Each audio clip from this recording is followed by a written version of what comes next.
Matendo 4:12. Kwa maana kuna jina walilopewa wanadamu. Jina la Yesu ni nyenzo, wala hakuna wokovu mwingine wewe yote koma. Kwa maana hapana jina jingine chini ya mbingu walilopewa. Jina la Yesu ni Mungu aliyopewa. Sasa wengi ukoje alielewa, unajua kwa jinsi nini nikimaanisha kuomba.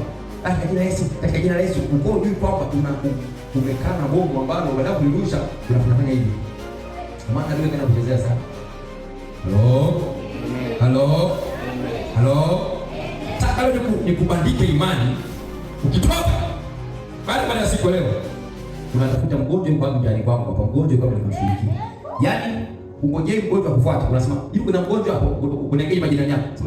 Sema nani Felisha. Ndio hivi kuna mgonjwa mlikuwa hapa, nimwombe nifungue sasa hivi. Halo.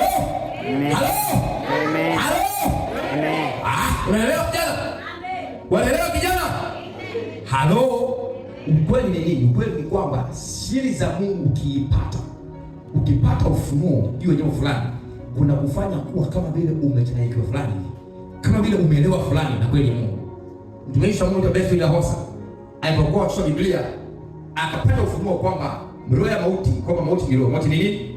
Na akajua kwamba Mungu sio mleta mauti, ni shetani.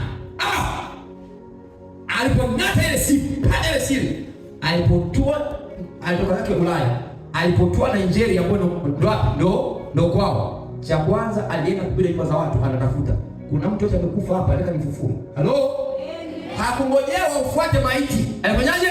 Alienda kuzitafuta.